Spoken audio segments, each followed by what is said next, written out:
Para saudara dan saudari yang Tuhan cintai, selamat pagi dan selamat bertemu lagi dalam Renungan Harian edisi hari Selasa tanggal 2 Februari 2021. Hari ini gereja merayakan pesta Yesus dipersembahkan di Bait Allah. Mengawali hari yang baru ini, kita hendak mendengar dan merenungkan sabda Tuhan. Marilah sebelum kita mendengar dan merenungkan sabda Tuhan, kita berdoa. Dalam nama Bapa dan Putra dan Roh Kudus. Amin. Allah Bapa yang kekal dan kuasa, pada hari ini Putramu yang tunggal menghadap Engkau dan dipersembahkan kepadamu sebagai manusia seperti kami. Kami mohon kepadamu, jemputlah kami, curailah kami rahmat-Mu dan hapuskanlah dosa kami, agar kelak kami pantas menghadap dan memandang di Kau dalam terang abadi. Demi Kristus Tuhan dan pengantara kami, kini dan sepanjang segala masa. Amin.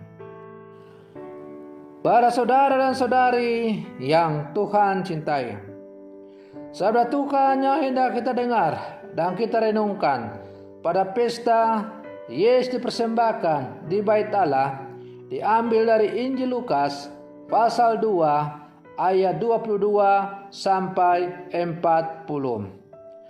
Tuhan sertamu.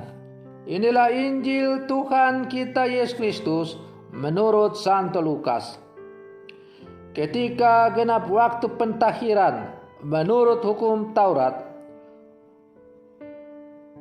Maria dan Yusuf membawa anak Yesus ke Yerusalem untuk menyerahkannya kepada Tuhan. Seperti ada tertulis dalam hukum Tuhan, semua anak laki-laki sulung harus dikuduskan bagi Allah. Juga mereka datang untuk mempersembahkan kurban menurut apa yang difirmankan dalam hukum Tuhan, yaitu sepasang burung tekukur atau 2 ekor anak burung merpati. Waktu itu adalah di Yerusalem seorang bernama Simeon. Ia seorang yang benar dan saleh hidupnya, yang menantikan penghiburan bagi Israel. Roh Kudus ada atasnya, dan kepadanya telah dinyatakan oleh Roh Kudus bahwa ia tidak akan mati sebelum melihat Mesias, yaitu Dia yang diurapi Tuhan. Atas dorongan Roh Kudus, Simeon datang ke Bait Allah. Ketika anak Yesus dibawa masuk oleh orang tuanya untuk melakukan kepadanya apa yang ditentukan hukum Taurat, Simeon menyambut anak itu dan menatangnya sambil memuji Allah. Katanya, "Sekarang Tuhan, biarkanlah hamba-Mu ini pergi dalam damai sejahtera sesuai dengan firman-Mu, sebab mataku telah melihat keselamatan yang daripada-Mu, yang telah Engkau sediakan di hadapan segala bangsa, yaitu terang yang menjadi penyataan bagi bangsa-bangsa lain dan menjadi kemuliaan bagi umat-Mu Israel." Yusuf dan Maria amat heran akan segala sesuatu yang dikatakan tentang anak Yesus. Lalu Simeon memberkati mereka dan berkata kepada Maria, ibu anak itu, "Sesungguhnya anak ini ditentukan untuk menjatuhkan atau membangkitkan banyak orang di Israel, dan untuk menjadi satu tanda yang menimbulkan perbantahan, dan suatu pedang akan menembus jiwamu sendiri, supaya menjadi nyata pikiran hati banyak orang." Ada juga di situ seorang nabi perempuan, anak Fanuel, dari suku Asyer, namanya Hana. Ia sudah sangat lanjut umurnya. Setelah menikah, ia hidup 7 tahun bersama suaminya, dan sekarang ia sudah janda, berumur 84 tahun. Ia tidak pernah meninggalkan bait Allah dan siang malam beribadah dengan berpuasa dan berdoa. Pada saat anak Yesus dipersembahkan di bait Allah, Hana pun datang ke bait Allah dan bersyukur kepada Allah, serta berbicara tentang anak Yesus kepada semua orang yang menantikan kelepasan untuk Yerusalem. Setelah menyelesaikan semua yang harus dilakukan menurut hukum Tuhan, kembalilah Maria dan Yusuf serta anak Yesus ke kota kediamannya, yaitu Nazaret di Galilea. Anak itu bertambah besar dan menjadi kuat, penuh hikmat dan kasih karunia Allah ada padanya. Demikianlah Injil Tuhan. Para saudara dan saudari yang Tuhan cintai, 40 hari sesudah perayaan Natal, kita rayakan sebagai pesta Yesus dipersembahkan di bait Allah. Maka kalau kita hitung mulai dari tanggal 26 Desember sampai pada hari ini, tanggal 2 Februari 2021, genap Yesus berusia 40 hari.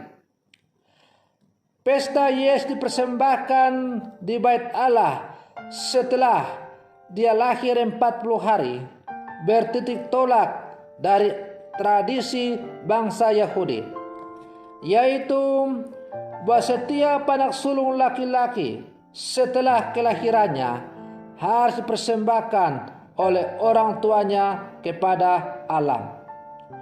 Maka orang tua Yesus sebagai orang Yahudi yang taat beragama, ia menjalankan tugas dan kewajiban itu dengan membawa kanak-kanak Yesus yang telah berusia 40 hari itu untuk dipersembahkan di bait Allah. Para saudara dan saudari yang Tuhan cintai, Yesus akan masuk dalam kenisa. Ia memurnikannya karena ia sendiri adalah kenisa abadi.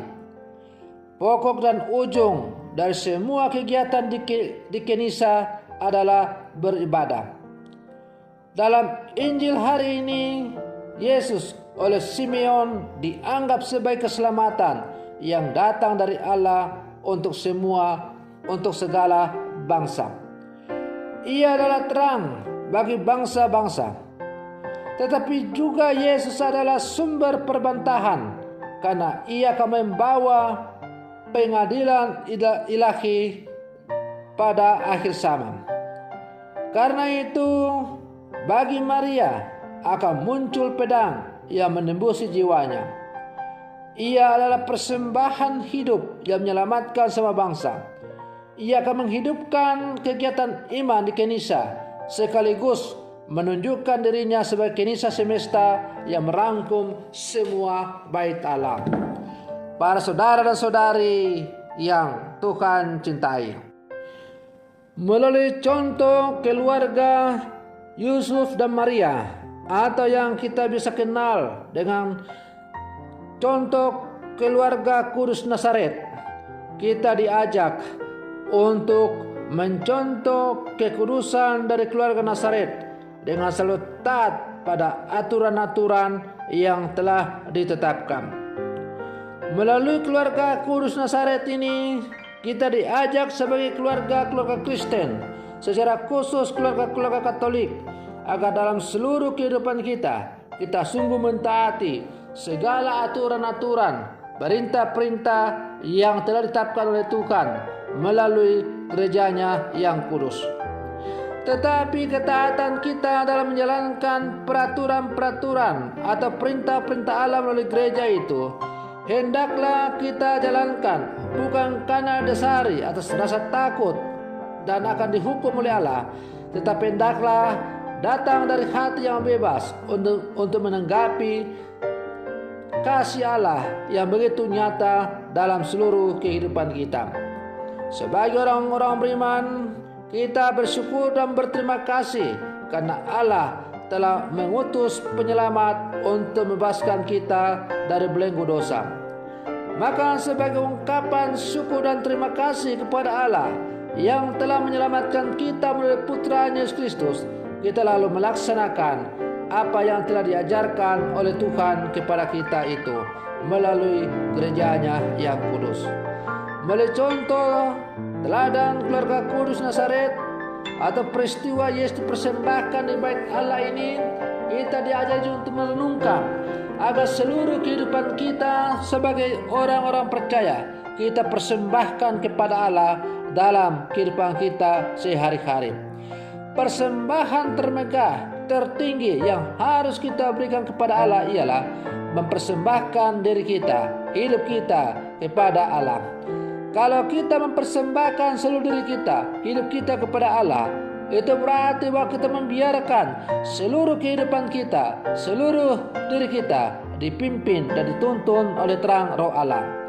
Maka para saudara dan saudari yang terkasih, marilah dengan peristiwa pesta Yesus dipersembahkan di bait Allah pada hari ini, kita juga sebagai murid-murid Yesus dalam menjalankan tugas kita sehari-hari, kita mempersembahkan seluruh hidup dan karya kita untuk kemuliaan Tuhan. Dan kita membiarkan seluruh kehidupan kita dituntun dan dibimbing oleh terang Roh Kudus-Nya. Semoga demikian. Selamat pagi, Tuhan Yesus memberkati.